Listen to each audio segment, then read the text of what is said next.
Hi, everyone. Welcome back to our Combined Core virtual meeting, and we're going to get started with our general session. I'm Scott Williams. I manage the Central Business Office for Revenue Cycle at Duke Health, and I'm also the chair of the Education Committee for East Coast Core. For this session, we're going to pick the brains of a couple of industry experts on the topic of the future of Revenue Cycle. With us today, we have Ben Reigle and Heather Dunn. Ben is the founder of Revenue Cycle Leadership Forum with expertise in revenue cycle, finance, strategy, business development, and data-driven performance. He started and runs the popular revenue cycle and business podcast called My Good Friends. Over the last 20 years, he has worked for healthcare systems, dental service organizations, physician practices, technology companies, and consulting firms. Ben has a Bachelor of Science in Health Science from Grand Valley State University and a Master's in Healthcare Administration from Virginia Commonwealth University School of Medicine. Heather Dunn has worked in revenue cycle across the last 19 years with a variety of academic health systems, national healthcare organizations, regional and community medical centers, and technology companies. She is currently the VP of Revenue Cycle at Vanderbilt Health, with responsibility for the full set of revenue cycle functions for the Vanderbilt hospitals and physicians. Prior to Vanderbilt, she was the executive director of revenue operations and clinical coding at the University of Texas MD Anderson Cancer Center. She earned a Bachelor of Science in Healthcare Administration and a Master of Business Administration in Healthcare Informatics from New England College in Henniker, New Hampshire. We also, behind the scenes, who'll be joining us later, have Michael Mercurio from Partners Mass General as my co-moderator to help out with organizing some of the questions from the audience. Throughout this general session, please feel free to use the Ask a Question button on your Zoom screen to submit any inquiries that you'd like us to pose to the panelists, and we'll get to them as best our time and agenda allows. So let's get started with some questions for the panelists. And I'll start off with Ben, but it's kind of an open discussion between Ben and Heather. Talk to us a little bit about how the last year of work from anywhere that we've all worked our way through, how you feel that's going to play out, and how does work from everywhere, anywhere also translate into talent from anywhere? I know Heather's tired of talking about this topic, so we won't say. I think it's important to be like, I don't think work from anywhere is going, that's going to be the norm. So I think, I don't want to debate whether or not, we're not sending people home or they're coming back to an office. I think there could be some hybrid, but majority of people are going to want the flexibility to be able to work from anywhere. I think it's got two major things. One is, you alluded to it, but I think that if you're not thinking about talent in a whole new way, then that would be one thing. The second is, I think that it just changes a lot of how you work with your leadership team, because I just think it's a lot different as you're talking to your CFOs, let's say your VP of Rev Cycle, and your teams aren't there anymore. Heather and I have talked about this recently. I think that the leap, and this is, this may be hard for people to hear, but I think the leap to outsourcing isn't that far anymore. Because to a lot of people, to a lot of CFOs, even if they never came down to your shop, but let's just say you got a CBO and it's attached or it's somewhere near them, even if they never walked down there, the fact that they were there and they knew Susie or Bob and like they could go talk to them, the fact that they're gone and they're not there, I think is just like, it's another thing that's like distant. And think about even a couple of years down the road when they may not know everybody, or it's a new CFO steps in. Like the leap to get to that isn't very far. And I also think just on the talent front, just alluding to it back to it, I think it's totally different game. If you're not recruited, you can recruit talent anywhere. You don't even need to ever meet them. I'm working with people right now I've never met for 6 months, and I may never meet them in person. It's a totally different environment where you could even be paying people less. If you're in New York City, you could be you could be paying people outside of your market. It's just totally different game. I don't know, Heather, what you think, but that would be my 2 thoughts. So I think that how working from home is really going to translate in the next couple of months is going to be, or even the next few years, it's a struggle culturally for us to change, right? It's been great. I think from a revenue cycle perspective, being able to give our team members the ability to work from where they want to work will help us retain the folks that we want, right? You no longer have to say, you know what, I really want to live at the beach, so I'm going to go work at a hospital that's near the beach. You can, or if you want to live in Nashville, right? You don't have to live in Nashville to work for Vanderbilt. And I want folks on my team to know that I care about them outside of the organization. If they have family that are in certain parts of the country, and that's what's going to keep them motivated to stay at Vanderbilt and continue to improve our revenue cycle, then I want to do that for them. I think that's a really big win for everybody. I think the other thing is, working from home changed our culture a lot, and I don't know what that's going to look like just yet. And I think we're trying different ways to figure out how to keep your culture. But do we want to hold on to the old culture, or do we want to be something different, right? And I think my team is really struggling with, if it's going to be different and we have this great opportunity in front of us, what do we want it to be?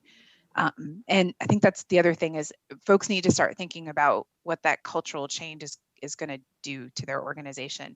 I will say talent from anywhere is great. I used to struggle when we were hiring people to come to Nashville because it's a very expensive place to live. And sometimes people would have to live an hour and a half, outside of Nashville to be able to afford to work here. And I don't have that problem anymore, which really allows us to hire talent that's bringing in new and different perspectives to kind of keep things fresh, right? So to Ben's point about outsourcing, you can start to formulate a model that is starting to innovate within revenue cycle just when you start thinking about talent alone, never mind all the other qualities and improvements you can make when you get the right team members in place. I will say to your first point, the difference, I don't think the first point is differentiator.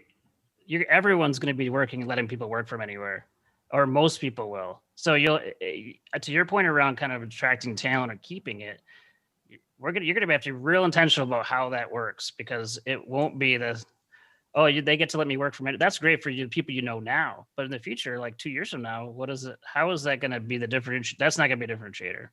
No, and I think it's going to be more about what you're going to offer inside of your organization. Really, it's I want to work for an organization where you really feel like the best of you, the best of who you are is really being exemplified. And I think that's where we're working on the right talent. We need the right person who has the right sort of leadership characteristics and work ethic, who wants to win, who wants to do something different. And people are gravitating toward a culture that's exciting and innovative and creative. If they can work from anywhere, and your organization is saying, but if you work here, this is where you could be really successful. These are the things that we're working on from an innovation perspective, versus another organization that says, well, we're just doing the same old thing, right? Where would you want to work? And that's, I think, where we're trying to go, is we want to be the workplace that we want to work at. And I think that'll help with the talent. But you're right, Ben, like everyone's going to be offering work from home. It's not going to be anything different. I do think that gradual change is occurring slowly. I mean, certainly it's accelerated over the last year. I've been at Duke for a little over 20 years, and I can remember 20 years ago coming into the business office where I wore a coat and tie every single day. You always wear your Sunday best.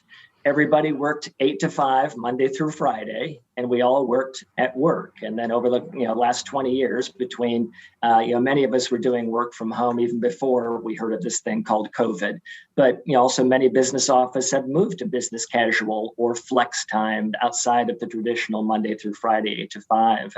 And I look at this at one more reiteration of that change that we're trying to adjust to. Let's delve into the next question I want to pose to the two of you. Really talks a little bit about change and how we try to accommodate some of that change. And it's really getting at this issue.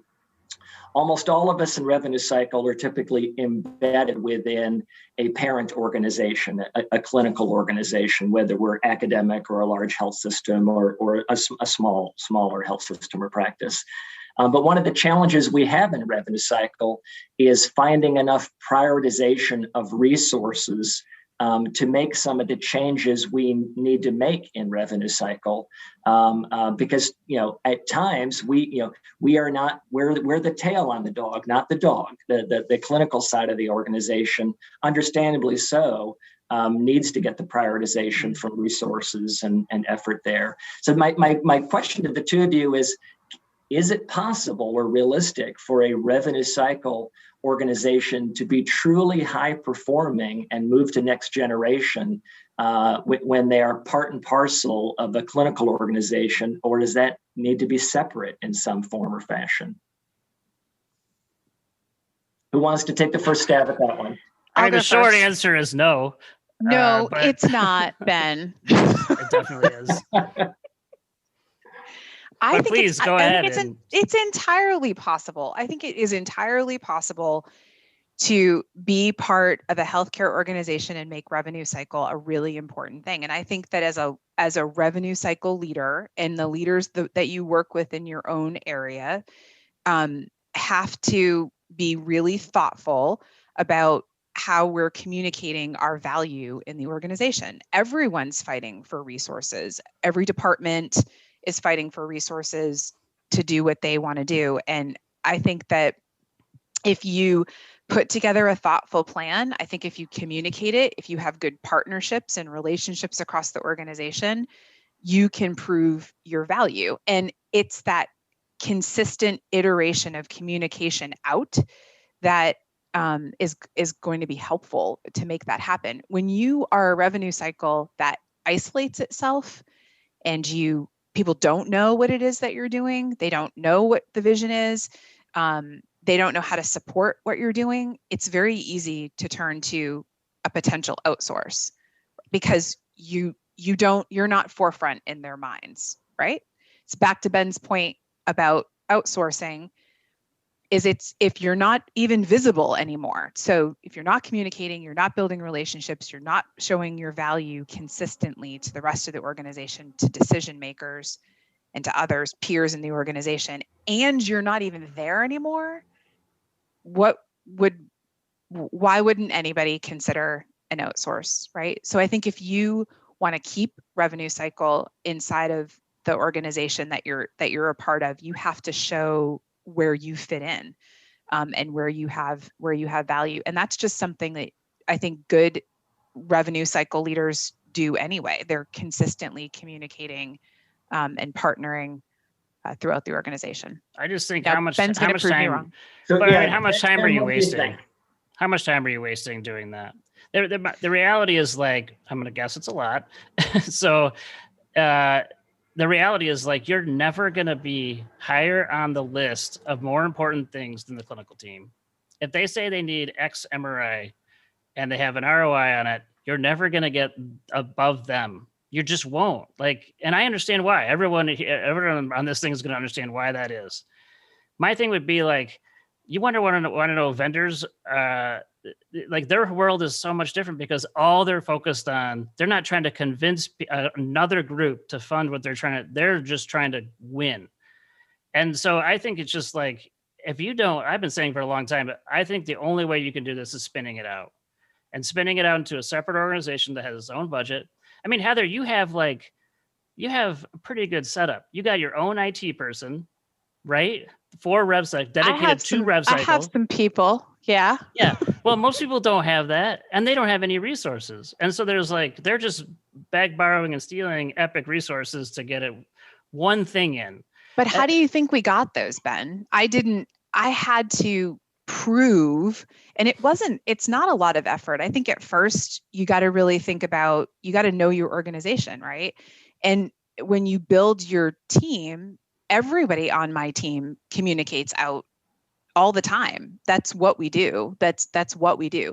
We're communicating to departments and chairs and yes, but if you control the resources and the dollars and you could allocate it the way you want, that totally changes the game. You cannot argue that that's not true. Though you have well, that's true. I'm not saying that, but I'm saying as an organization, why would you not spin that out to be its own control its own destiny to a degree? Now I know there's a bunch of risk involved. We could talk through that, but I think is if you want to make serious change and make change like not just incremental change, you want to make fundamental change in RevCycle, you can't do it in this system and bureaucracy that it's in right now.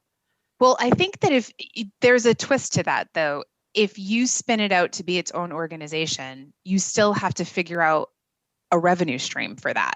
Because if you can't just have your own budget dollars, because you might as well just stay in the organization. So what's your revenue stream going to be? Are you going to go out and try to have revenue cycle services for other hospitals? Where are you going to build out? You could just charge back to Vanderbilt. Let's just say you create Heather's RevCycle company. We'll call it Heather Inc. It's a great name, actually. And you could charge back. And there's organizations that do it this way. I think Michael's does it this way. You could charge back and you get a revenue stream, and it doesn't have to be like total setup of a for-profit entity. But I do think if you have it separate, I control my P&L. This is the hardest part. And then P&L is not a budget. Just keep that in mind. I'm not saying those are the same things. If I control my P&L to a degree, you could hold me accountable and I can control my own destiny about how I get stuff done. If I want to spend dollars here because I think it's the most important thing. I mean, how many of you guys have like tried to implement something where it's outside of Epic and everyone's like, yeah, we can't do that. Like that's 2 years down the road. But you're always going to be on a waiting list, right? You always have to fight for those resources because you know not it's if not you just own the you. resources. But here's the thing, though. We have that same setup at Vanderbilt, right? Where I get funded from a certain allocation, right? That everybody has to put into the pot that we do all the collecting. And I have to work within my budget too. But if I want to do something creative and I can sell it to the organization, whether I'm a separate entity or whether I'm inside of the organization, you are only going to get what you can get if you can help people understand what you're trying to do. Yeah, but your organization is way to the left on the innovation curve. If you think about the bell curve of innovation on organizations, but we were not. Yours is way to the left. There. But we weren't always there. I know, but you are right now. So I know what you're saying. I think it could work in those organizations that have totally gotten it. They're innovative. They're thinking about how to allocate resources appropriately. But I'm going to guess that most are not that way. Most I've stepped into are not thinking that way. So I'm gonna jump in here and pose another question, picking up on something to separate us. Ben brought up. So here's the question. It really gets at how we collectively better manage our approach to risk taking. Most of the revenue cycle and financial leaders that I know of are admittedly fairly risk adverse, and we tend to make changes and improvements fairly incrementally rather than dramatically. So my question to the two of you all is, from a revenue cycle leadership perspective, how do we create an environment that encourages some level of reasonable and appropriate risk by rewarding creativity and allowing, to a certain extent, a psychological safety zone and accepting some level of failure along the way? I mean, you hit the nail on the head. I think there's a pervasive culture in healthcare that says failure is not okay. And the reality is, like, failure is the only way that you can really make huge, what I said before, not just incremental changes, fundamental changes.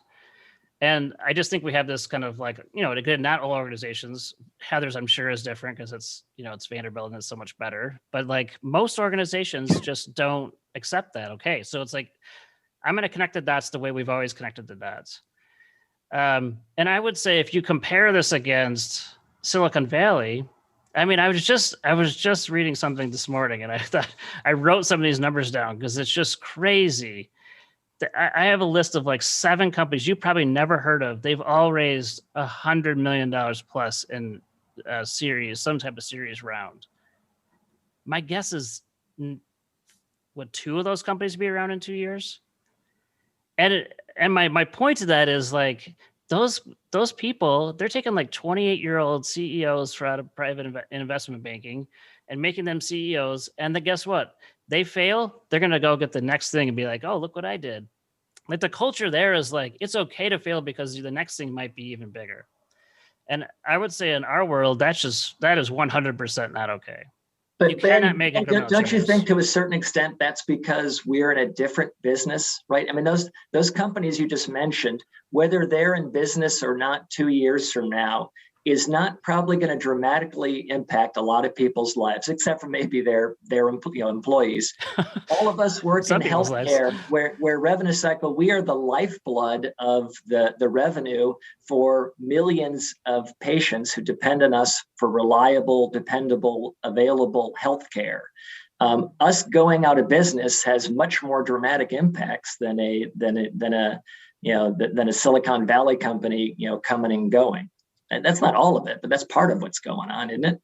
I'm not saying you should sink the hospital. I think what I'm trying to say is like, it's if we take on real change, there's going to be times where we're going to fail at these things. Like if you take a real risk of like, hey, I think I'm going to try this X thing and I need some leeway to do it. That's what I think most people aren't they either can't do or it's unacceptable. I don't know what Heather thinks, but that's what I would say.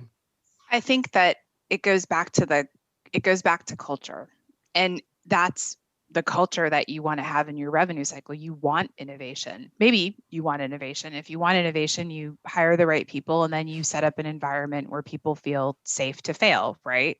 So let me give you a real life example. So we're all in Zoom world. If my team's listening, they're going to laugh at me when I tell everybody this, but we're all in Zoom world. We all have backgrounds, right? You can change your background. It started out as kind of a joke with some of my key leaders as we're talking through difficult situations that we still have that either exist inside of Epic or processes that are broken. We're all in this safe little room together, and it's okay if you just think that this needs to be burned down. Let's burn it down, right? And I'm like, change your background.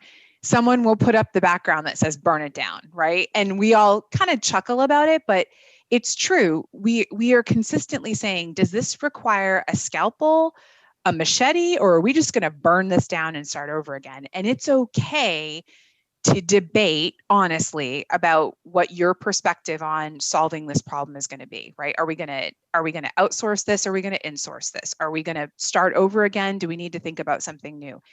It starts with creating the culture in these microcosms, these meetings that we have, to say it's okay to have a different approach to something. And it's okay that we're not always going to do it this way. What's new? What's different? Leadership, that's leadership, right? And at every single level, managers, supervisors, staff, you have to consistently be saying it's okay to fail. It's okay to try something new. And then you have to follow through on that. If we fail as a team and we fix it. That's how it goes. And no matter if that culture is inside your organization or outside your organization, you also have to partner with vendors who support that theory too, right? We just onboarded a new vendor that I love. And I love them because they're innovative, right? They believe that we should try something different.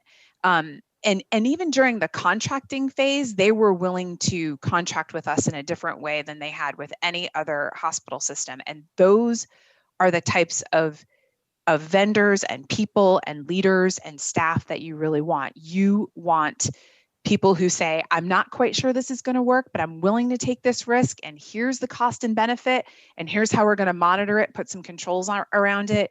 And then you can see magic start to happen. And I've seen this in my own revenue cycle. I'm speaking absolutely from a place of knowledge, right? Because I saw this transition happen at Vanderbilt, and it's that combination that it really is a very it sparks people's excitement, and then they start to think, what else can I do, right? What else could we do? And it really starts to motivate others on the team. It's a snowball effect. It's amazing. You're giving them freedom, right? Yeah.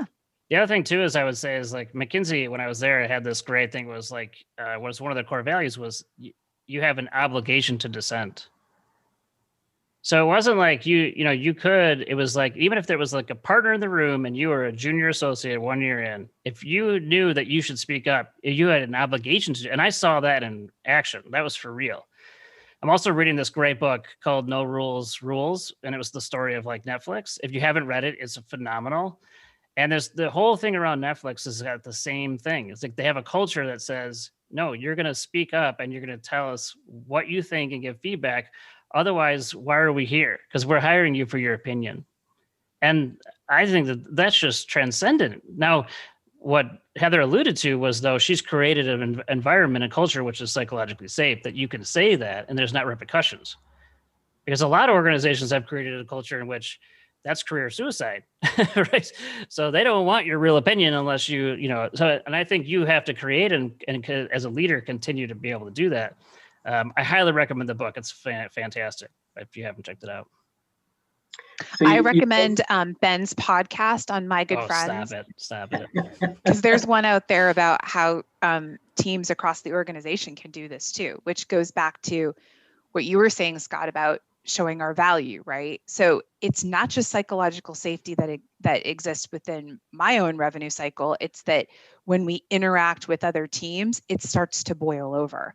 So we try really hard to have those same philosophies in our interactions with the hospital leadership and within our information technology group and in all the departments that we have. We ask for help when we need it. We're honest when we make a mistake. We try to be innovative and creative.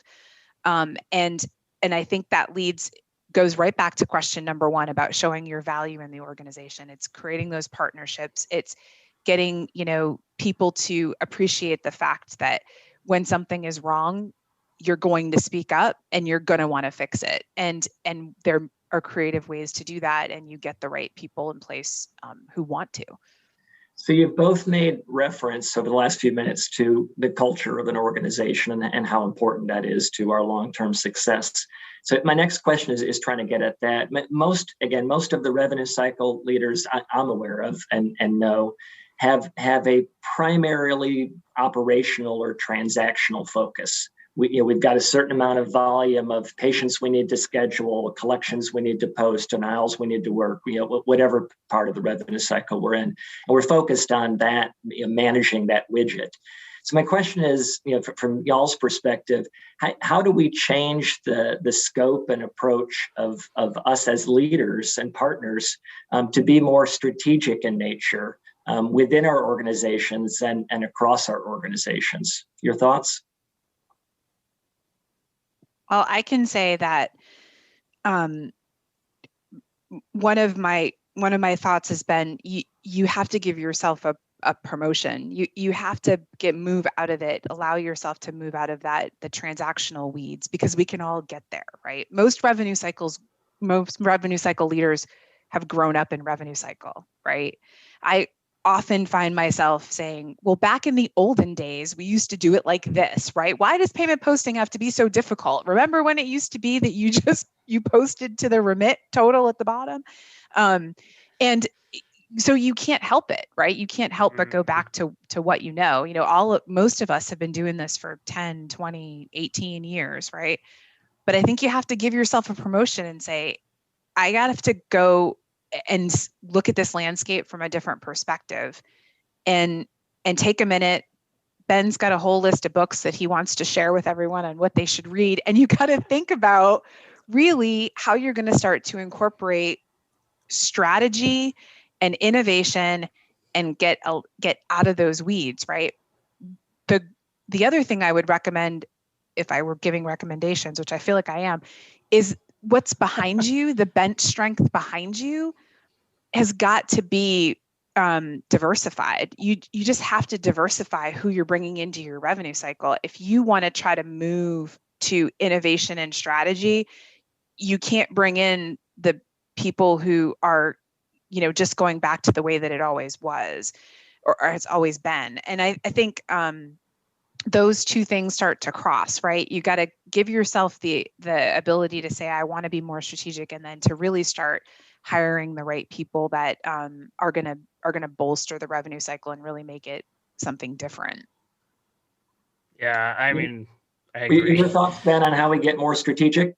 Well, I don't know. I mean, it's hard. I think what you're being asked to do, I still think, and I've said this many times, VP of Rev Cycle is the hardest job in one of the hardest jobs in healthcare. I wouldn't take it, to be honest. Like, I'm a terrible operator, but I know that about myself. And I did it for years, but now I'm like, that wasn't me. I was much more strategic. That's the way I think. So I do good in those situations in which I can do that, but I don't do good in situations people. And I think honestly, most of your bosses are probably asking you for you to do both. And I think that's really hard. I often talk to these recruiters, they call me because I'm in the network, and so these recruiters would be like, well, we really want someone strategic and then someone that can really get the operations down. I'm like, okay, that's like a unicorn. Like, I don't know, like, I don't know anyone that's like really, really good at like amazing at both. There's a kind of two different skill sets. And I think we're just being asked to do so much more than we were before, where the operational transactional leader was like, that's all you needed. And now you're being asked to, like what Heather's saying, go tell everybody your story and be able to tell your story really well. And it's like, those aren't skill sets you learned, probably from others. Like you're going to have to really work at that or surround yourself, like Heather's saying, with people that can do that. And not be afraid of like the ego of yourself, like, so, knowing what you're good at and what you're not good at, you got to drop the ego to a degree. Absolutely. And surround yourself by those people that are picking up where you kind of drop off. But I will say that it's kind of, when I think about job descriptions, I'm not advertising, but I will for a second. I just posted a new position. I did. And I did. It's out there. Vanderbilt. So, and it's for innovation, right? I spent a lot of time thinking about exactly what I wanted that posting to say, because I wanted the words to be very specific about what we were looking for. Because when I look at job descriptions for VPs of revenue cycle, for directors in revenue cycle, it is so broad. I mean, they want you to know every Medicare rule, and they also want you to be, a mentor and a leader. And how do you do that? And to Ben's point, those are broad strokes, right? And you're going to be good at a list of 10 things on that job description. You're going to be really good at 3, and you're going to be okay at 3, and you're going to be like, I don't want to do those 3, right? Or those 4. Was that the right math? Yeah, those 4. So math is not one of the strengths. Math you're totally right. You're totally right. You have to know what you're not going to be willing to do and what you can't do. Yes, and what you can't do, and is that going to fit the culture of your organization? But you're already in it, right? I think we have to be more specific about what we want. You either want the leader that's going to be out there moving your revenue cycle into the next phase, right? Or somebody who's going to be, cozying up reading the final rule every night. You're not going to get both. You're just not going to get both. And so when you lose that ego, Ben, to your point, and you start to think about what your team really looks like, I think you have to, through a team structure, have all of those components. I mean, we're not doing a very good job of telling our story. I will say that. And I'll read this thing because this is another thing I got this morning. I just happened to come across this. Gartner, which is this kind of famous kind of research place, did a report for CIOs, mind you. And guess what their second bullet point of the summary was? This is great. This was on revenue cycle. Their second bullet point says this. I wrote it down because it was so crazy. People are not going to be happy about this. It says RCM leaders perceive current practices as best practices, thereby blunting CIOs' incentives to explore new advancements. I don't agree. I know you don't agree. And I know Scott doesn't agree, but I find it fascinating that is their perception. And so the perception is that we consider our current practices best practice, and we're not advancing. And I was like, oh my gosh, I cannot believe they put that in I'm like, that's legitimately in their report. Let me take that issue and switch gears for just a second, because I think we'd be crazy not to talk about the future of revenue cycle without discussing automation and technology. It's certainly every meeting we've been to, either in person, not many in the last year, or virtually. Automation and technology is the all-consuming buzzword that we have in revenue cycle. It's as simple in theory as system extensions in Epic, or as complex as bots and RPA and even a bit of artificial intelligence. So my question for the two of you is, what's your take on what's going on in revenue cycle right now, and what the future offers as it relates to that umbrella of automation and technology? What are the opportunities? What's going on? It's like It's like Black Friday when they had like that toy that everybody wants. They're trampling people. That's what it's like right now, and it doesn't make any sense. And I think just reality is like if we did a poll of everybody in the room who's watching, how many of you have been asked like, what are we automating from your boss or someone else's boss's boss? I might guess it's like 100%. And then so then you're like, whoa, what are we gonna do? We gotta scream like, let's get some automation in here, people. So I think it's just a lot of like, there is some tangible things. In 5 years, I think a lot of what you're doing right now is going to be automated. But right now it is like pandemonium to like get started. I don't know. That would be my take. Heather, you're in the thick of it. I'm far away from ops anymore. So two things I think are happening. It's funny because I remember 100 years ago, we used to use RPA technology to go out to find insurance. That was before all the phishing laws came into place, right? Screen scraping. It was screen scraping. I think a lot of the technology companies out there are just really fancy screen scraping. And I've yet to find one that I've thought, you know what, this actually is intelligent, right? This will be machine learning. This could do something. So I've challenged my team to, we definitely need to do more automation, build a bot to do this, kind of take the robotics out of the human, as one of my directors calls it. And I think that's great.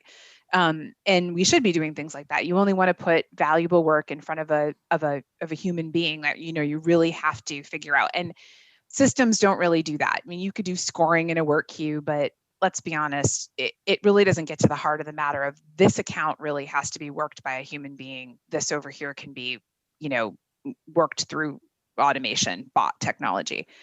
That whole artificial intelligence and machine learning, like where we're talking about like IBM Watson stuff, that's not here yet. That is not in the revenue cycle yet. Does it need to be? Absolutely. But I don't think anyone's perfected it. This is a really difficult world we live in. This is like rocket science. The people who work in revenue cycle are brilliant, if you ask me, because this work is so complex.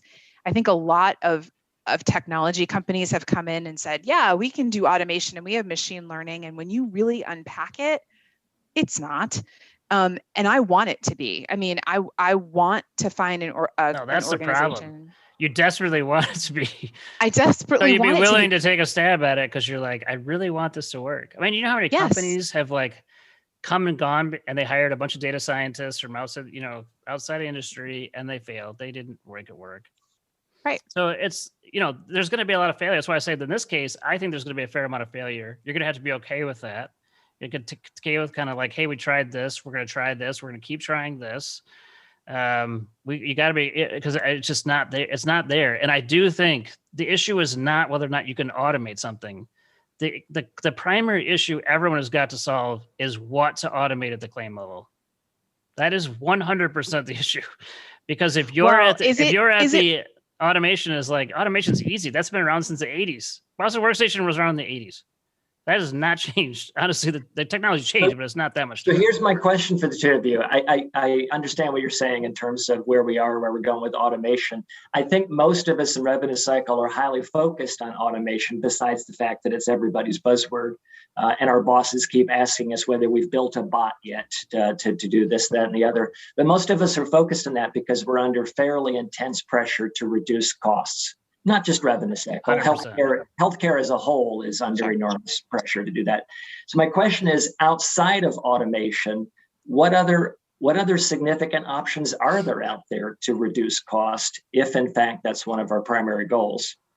Well, I think that goes back to culture. We have a continuous process of looking at where do we have bulk, right? So, are you still printing claims? Why? Right? I mean, are you really using the technology you already have to its fullest extent would be my question. And are you consistent? Do you have a methodology of consistently looking at your process and saying, could it be better? Could it be better? And I think if you instill that in your revenue cycle and you use the technology you've already purchased, if you go to your clearinghouse and say, what have you done for me lately, right? Because there's other clearinghouses out there. Or, hey, organization that's helping me do whatever it is, are you really pushing them to make sure that they're giving you full value for what you're paying for, and you're instilling that in your organization? You can get to some additional decreases in cost, really. And I would also say there's a lot of probably healthcare organizations out there that aren't even measuring their cost. Are you measuring your cost to collect? Are you looking at it every month? Are you thinking about how you can improve that? Are you challenging yourself and your teams to hit a certain target, to get to a certain number? You have to stay on top of that, and you have to motivate your team and give them goals to make sure it's happening. So if you're not even measuring your cost, I would start there. I would look at every vendor that I have in my revenue cycle and ask, literally, what have you done for me today? And what can you do for me in the future? Are you going to reduce my rate? Are you going to add more technology? What can you do for me? I think we kind of get a vendor and then forget about it. Yep, they're working along, they're doing great, don't worry about it. That's not the culture in my revenue cycle. We have to continuously be asking for more from them, and to look at your own process. And quarterly, we're getting epic updates. Oh my gosh, they're coming in fast and furious. Do you have a method in which you're really thinking through those updates and how those are going to transition into your revenue cycle, and where those updates can also give you some either automation or some efficiencies? You can start to lower your cost. Great. So Heather, thank you very much for sharing that. So we're welcoming Michael to the group now, and we're gonna transition to some questions from the audience that have come in with the Ask the Question feature. So I'm gonna hand off to Michael now for a few more questions. Great. Thanks, Scott, and thanks, Ben and Heather. This has been a really great conversation and back and forth, and we've got a lot of wonderful questions in the chat. So let's try to get through them maybe as quickly as we can. This one's from Jim McGaffigan from the East Boston Neighborhood Health Center. He was wondering if you think that the decrease in productivity due to people working from home might result in more creativity or more outsourcing in the near future as organizations struggle with the recovery and to try to keep up with the increases in volumes. Ben, you want to take that, or do you want me to take it? Well, I mean, I think if you can't get your teams back to productivity levels they were or higher, which is what I've heard from most people, they've been able to get to something similar. And I'm not saying you got to figure out what the root issue of that is. Because if you can't figure that out, I would say you're going to be in trouble. You could be in trouble for having something be outsourced for sure. You're going to want to create capacity, and maybe it's your team. I would look at just your talent density in total for your whole team, and maybe someone's dragging that team down. So you got to be kind of ruthless about figuring that out, because it could be one or two people causing the problem versus like the whole group. Anyway, that's what I would say. I don't know if that answers the question, but hopefully it does. Thanks. I don't know that it has to be one or the other. I would say, it's okay to outsource. That doesn't mean that you're eliminating people. And I think we have to stop doing that, right? We have to stop saying outsourcing means less FTEs insourced, right? There's a lot of work to be done. And some of that work is best done outsourced, less cost in another place, right? And you really have to focus on the mix of what am I going to keep in-house, what needs to be outsourced, so you can maximize your return is really be honest about what you're good at. Yeah. You got to be honest about what you're good at. And most people are not.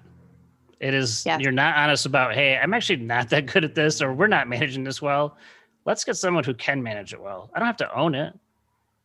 Yes. I mean, I don't know. There's without knowing more about the situation. That's Ben's ego, right? Back to drop your ego. Drop your ego at every level, right? And admit that sometimes in certain organizations you're not good at something, right? Yeah. Like if I could get Scott to work all my transplant accounts. I mean, Scott, can we talk 100%? You should do that tomorrow. And that doesn't mean that I'm going to go outsource my transplant team. It just means that maybe Scott's just better at it, and we position them to working on something that's better for them. But I would say, to answer the question that came in, are you measuring your productivity, and are you measuring the quality, right, first and foremost? Great, thank you. Heather, this is for you, a yes, no, from Robin Atkerson at Valley Medical Center. She's wondering if the partner vendor that has sparked so much excitement from you and your team is an AI vendor. It is not. All right, thanks. This is from Kathy Thomas at the University of Texas Health System. She's wondering if have you been able to get your staff to remain professional when working from home?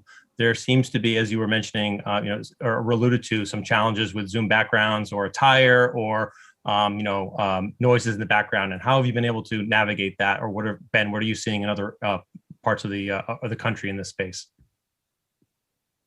I mean, I don't know professional. I don't know how she's defining that. I would say that the norms of yesterday of like people wearing a baseball hat and dogs barking in the background, and that's just accepted now kind of in business, where that was never accepted before, at least what I've seen. And so, yeah, you want to limit that to as much as you can. But I mean, part of this is just the adaptation of kind of moving to a new reality. I don't know what Heather would say, but and obviously if they're not wearing a shirt or something, that's a problem. But I mean, like if they're, like I think we're just open. Most groups are just open more to like, hey, this is kind of natural. This is life right now, and that's okay. I don't know what Heather would say, but yeah, I think that it goes back to, it's almost like a reset on expectations, right? So when you onboard new staff and you go through, these are the expectations, I think it's going to have to require us to do that in a virtual world. Not everybody in the revenue cycle, my revenue cycle, have a webcam. And that is a blessing and a curse, right? We're trying to move to everybody at least being able to do that. But as you start to roll that out, you got to start the rules, right? This is what we expect your background to look like. This is what, everybody needs to be on a headset or have the ability to be heard in a certain way. I think you're just going to have to come up with that, just like we had to do for, anything else, quality, productivity. It's going to be a shift and you're going to have to come up with some standards. Yep. Thank you. This next question is from Jill Ballier at Stanford Healthcare. She's wondering that since staff can now live anywhere and people may have moved from near their local institution to another state, did you develop a regional compensation model, or did staff's compensation remain the same? Our compensation has currently remained the same. I will say there are a handful of states and certain locations where we've chosen to not hire staff from just different kinds of tax reasons, but we have not changed our salary model. I've heard the same thing, but I will say over time, my guess is you can probably do that, especially if you're in a market like Jill's, that's like the rates are crazy. So, if they're living in Iowa, no offense to Iowa, but like they're living in Iowa, like and rural, I mean, the cost of living is like a quarter, it's not the same. So I think over time you could probably you definitely need to work to start moving that down, because it doesn't make any sense. They could still have this, great standard of living, and, so it's I think you'll have to address it. It was probably not the right time last year to address that, but this next couple of years it will be. Great. This is from Richard Wichman at Cambridge Health Alliance. How are the metrics different in your environment from a work from home environment versus in the office? And what are you doing to potentially manage underperformers? Do you require them to come into the office, or are they immediately going toward corrective action? So there is currently no option to come back into the office. And it's funny that he brought that up, because we've talked about that, right? It used to be the carrot and the stick. You could work from home, but if you didn't hit quality and productivity, you had to come back in. Well, there's no coming back in. So we've had to move to, to documenting performance almost immediately. There's really no other option for that. We have seen an uptake in productivity just as a whole across the revenue cycle. Some areas doing better than others, but I think productivity as a whole is really going up. What we're challenged with is quality really going up with it. That's a really hard thing to measure. Because it's not just about how many phone calls did you make, how many appeal letters did you write, did you get paid? That's really what the answer is. And I think that's really where, again, we need to go back and start to challenge the process. It's great to count the widgets, but if the work that you're doing, the transactions that you're doing are not valuable or value add, then why are we doing them? And that's going to be difficult. That's a challenge right there. But I don't think it's any different working from home versus in the office, other than you just don't have the options of spending time doing something other than working, right? And also, I think our systems are really good at least the Epic system is really good at showing you what staff are doing at a specific portion of time, right? So when you have these big gaps in time, it becomes really apparent that they're not working in the system. I would say quickly, I know we got to go, but I would say talent, be ruthless on getting talent. You're going to have to let go of people that, even if you like them, and you got to be ruthless about getting talent. That is the only way you're going to make huge change. And you got to think about how it works in your culture, where you want to go. You're right, Ben. Talent density. Well, I think it's about time to finish up our general session. So a big thank you to Ben and Heather for sharing their insights with us. And thank you for Michael to help out with the Q&A portion. Hope everybody had a good time enjoying this session and enjoys the rest of the conference over the next 2 days. Thanks very much. Thanks for having me. Bye, everybody.